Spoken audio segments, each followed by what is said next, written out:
Hi guys, Kerry's here from Fit to Food, and today I'm going to talk to you about 5 reasons you might not be losing weight. I'm going to go above and beyond the kind of obvious factors, which is we want you to eat a really nutritious diet, of course. So at fitfood.com we have a ton of recipes that talk about nutrient density, getting loads of vitamins and minerals onto your plate, and why that's really important. But I want to kind of make a quick reference to things like sleep and stress and exercise. I'm not going to talk about those either, because I think everyone is aware that we need to be looking at these different areas of our life and making sure they support our health. We need adequate amounts of sleep. We need to kind of manage stress. It makes us kind of crave sugar and caffeine if we have too much of it, crave comfort. So we need to find ways to escape our stresses and manage them and change our perception of them. Absolutely 100%. On Fit 16, our lifestyle transformation program, we talk about all of those things and give you loads of key steps to put in place. But there can be something underlying going on with you that means that you make some key changes and you don't see the results that you expected. And I've seen this time and time again with clients, so I'll talk to clients about different processes in the body that might be stalling or slightly sluggish after years of kind of, maybe eating a below par diet, I'll say, that's not kind of got nutritious foods in it, maybe overtraining, maybe smoking, maybe drinking, maybe stressing too much. So we hammer the body and then we kind of make the changes and we don't see it catch up and respond how we want it to. Now the dangerous thing about this is you then start to blame yourself and think that you may be doing something wrong, and I see this over and over again. And again, this can lead to extreme behaviours where you start to think, well, if I trained more, if I ate less, maybe the fat would start to come off. All that happens with that is we then drive things like nutrient deficiencies, more stress. Again, we kind of drive down our kind of feel-good brain chemicals like serotonin, so eventually we might do it for a short period of time and then we just crave something nice to kind of lift us up again and make us feel good. So it gets us in that cycle that kind of maybe if you have a history of dieting, you've already been in for maybe decades. So first of all, I want you to stop blaming yourself. If you're here listening to this video, you're taking action because you're trying to get help, and that's the first step. It's really important. Congratulate yourself on that. But the 5 things I'm going to talk about are more 5 areas rather than kind of 5 tips. And I'm going to kick off with gut health. So I always talk to my clients about gut health because it's the area I tend to look at first. And the reason being, this is where you're going to break down and absorb all of the amazing food that you're eating, and therefore get your nutrient status of every cell in your body that is part of every system in your body, be it hormonal, be it detoxification, energy, everything. We need the cells to work, and the cells need nutrients. So we have to be able to absorb them, get them into the body so we can fuel ourselves better. So if you don't experience a benefit, it could be that there's something going on in your gut, maybe an infection, maybe your digestive infrastructure isn't quite working well, and therefore you're not getting the benefit of all the superfood that you're eating. So this can be one thing, but also we know that the gut bacteria that sit down in the lower gut communicate with our hormones, especially insulin, which regulates our blood sugar levels. It also has some kind of interaction with our brain chemicals like serotonin. So we know if we have a gut infection, we can often see some problems with the production of our feel-good brain chemicals, so we get issues with mood health. And then of course we need to turn to something external, chocolate, coffee, sweets, cakes, whatever it might be, to kind of lift ourselves up because we feel rubbish. So gut health is where I always start.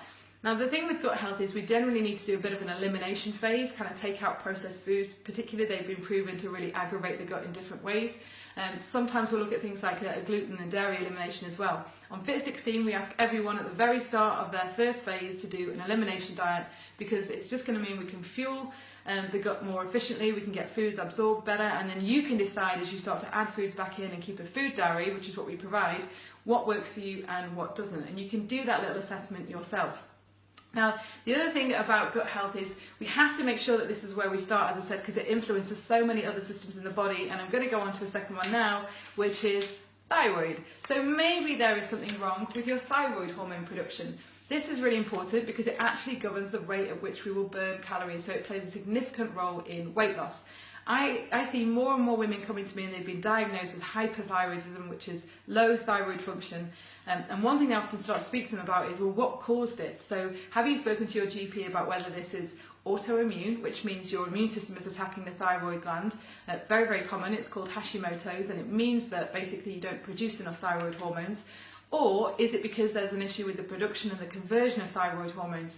Because if we don't treat the cause, the hormone intervention, we may just have to keep increasing, and we know that then the body will downregulate its own production, so you may end up with kind of bigger issues further down the line. So it helps to look at the cause. And one thing that I often emphasize to all my clients is the conversion and production of thyroid hormone relies on micronutrients, especially iodine, selenium, zinc, vitamin A. Iron is also really important. So if you don't have adequate amounts of these and you need to absorb them in the first place from the gut, then we might see that you can't produce enough of those hormones. Tyrosine is a protein that's also really, really important. So again, it's worthwhile looking at your nutrients, and we're always trying to get people to look at what food are you eating and what nutrients does it contain, and do they fuel function in the body. It's so simple, but it's something that all of us neglect when we're trying to get healthy. Next up, we are going to go to, I'm just shuffling my papers here, we're going to go and look at hormones. So another thing that I talk to all my clients about is actually, the main hormone I'll always start with is insulin. So although lots of clients come to me, they feel hormonal, they're talking about maybe reproductive issues. So men might come to me because they have low testosterone, women because they have symptoms of estrogen excess, so maybe PMS or maybe endometriosis, maybe PCOS, so all these different endocrine abnormalities. And often I'll kind of start looking at the cause. And the first hormone that I always look to get under control and healthy is insulin. Because insulin, we kind of call it the master hormone because it has such an impact on all the other hormones in the body. So it will have an impact on thyroid hormone, it will have an impact on, as I've just mentioned, the reproductive hormones, even things like sleep hormones. So we need to make sure that insulin levels are keeping nice and stable throughout the day. We don't want them kind of just peaking really high with lots of processed refined foods.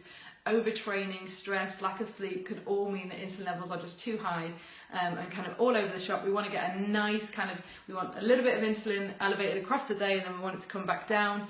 And then when insulin isn't high, other hormones like glucagon can kick in and they can start to pull on your fat stores and use those for energy because we're not eating food. So we need to strike that balance. And again, it's something that we're constantly trying to educate our clients about. It can be some kind of hormonal dysfunction. Maybe your cells don't even listen to insulin anymore. So do we need to look at getting you doing some weight training? Do we need to increase some foods that contain things like chromium? Do we need to limit carbohydrates for a short period of time, get the cells sensitive to insulin again, and then we can bring the carbs back in? Because again, and then you can have that freedom to kind of eat a little bit more as you wish to, and possibly have a little bit more of what you fancy, but obviously in moderation. So hormones, we need to consider them, and you need to consider whether you think after years of dieting or maybe poor lifestyle choices, lack of sleep, stress, maybe yours are suffering, and we need to address that first. And hopefully, again, some of the information that we provide across the period is going to help you with that. Next up, I often talk to my clients about being in a state of chronic low-grade inflammation. So again, this can be a number of lifestyle things that have occurred, and what it means is we have to go back to the gut is one of the places that I'll always start with, because the immune system is located in the gut, and inflammation is an immune response in the body. Something is triggered us. It could be so many different things: an infection, it could be pollution, it could be stress, it could be certain foods that you're overeating too much of. They're causing this inflammatory response in the body. It could be a lack of things like omega-3s, which bring down inflammation in the body. It could be a lack of beneficial bacteria in the gut because we haven't eaten enough things like prebiotic foods, fibre, fruits and vegetables over years. So the body's in this state of inflammation, and we need to make some key changes which take a little bit of time. We can get a little bit of a leg up with things like really good quality pharmaceutical grade fish oils, also increasing things like herbs and spices and ginger and garlic and onions in our nutrition. These are really highly anti-inflammatory foods. Olive oil is another one, really good quality. So we need to look at addressing inflammation. Again, there might need to be a more serious intervention with the gut. Sometimes I'll help people with some antimicrobials like oregano and garlic to really try and rebalance the gut. Try and do that with a practitioner. Don't do that necessarily by yourself. But inflammation will mean that you'll feel fatigued, you get brain fog, you don't feel energized. So again, you're not benefiting from the changes, but it's a case of getting that back under control, and then you will feel, and you have to trust me on this, you will feel absolutely awesome when all of it starts to come together and kick in, and all these systems in the body get back to working how they absolutely should be. And last one I'm going to talk about is liver. So we need to support our liver if we want to lose weight, because the liver plays an important role in things like the detoxification of excess hormones for a start, especially things like estrogen.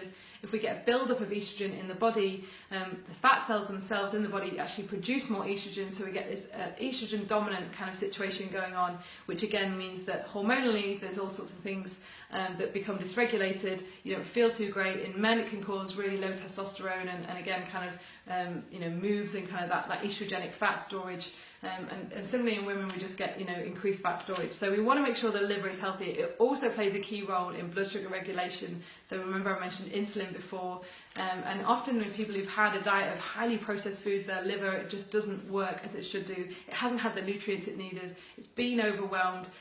Lots of fructose from things like fizzy drinks and glucose syrups are also going to be quite kind of lethal to the liver. So not only do you have to eliminate all those foods, but you then want to add in foods that kind of support liver detoxification. So fibre is a key nutrient, the B vitamins, antioxidants, protein is really important. If you're going to do a detox, we need to make sure we've got protein in there, and that you're producing what we call glutathione. It's kind of a master intracellular antioxidant, really, really important in the body, and it's made of different types of protein. So these are key things that we need to have working. If our liver isn't working too well, sometimes we'll see a kind of sluggish process, a sluggish pace to weight loss. So we have to go in there. I often recommend things like egg yolks. They're fantastic. All the choline and the B vitamins are really good for supporting liver detoxification. And it may be that, again, if you don't see those results, you have to go and work with a practitioner and get some liver support. Do work with somebody. It's dangerous to kind of dabble with that yourself, but there is loads that you can do, and then you'll start to see the weight gain, really respond. It will kind of mirror the changes that you've been making in terms of your nutrition and your exercise and your sleep and your stress. So guys, the reason I wanted to share those with you is because I see so many people coming to me very stressed, very upset that they've made some changes and their body doesn't respond, and they really turn on themselves and they turn on their body, and they get angry, and then often they'll do the opposite. So they'll kind of say, well, what's the point anyway, and I'm just going to go off the rails, I'm going to drink alcohol, I'm going to eat cake and do all the things I shouldn't do because nothing is working, and they feel like giving up. Maybe this is how you feel as well, and I just wanted to share, you probably are on the right track, but there's a system in the body that may be a little bit broken, and it's just like if any object in your household breaks, if the batteries run out, we have a little bit of a time where we have to kind of figure out what's wrong, we have to put in a fix, and then we can kind of move forward and it works again, and your body is just the same. So if you are in this position, then basically reach out to myself or to Matt and ask us for help, and we'll come to you with some suggestions. We have loads of resources, we have membership sites, we have programs to follow, we have books, we have blogs, we have podcasts. So do reach out and speak to us, because we don't like the idea of anybody struggling with this and not believing in fitter food and the fitter food way of life, because it's something that we know works, there's science behind it, and we're both passionate about it. So please do ask for help, and jump in the comments box below if you would like to find out any more information about any of our products. Just put fitter food and we can get in touch with you and start to send you loads of awesome information and start to help you on your journey. Have an awesome day.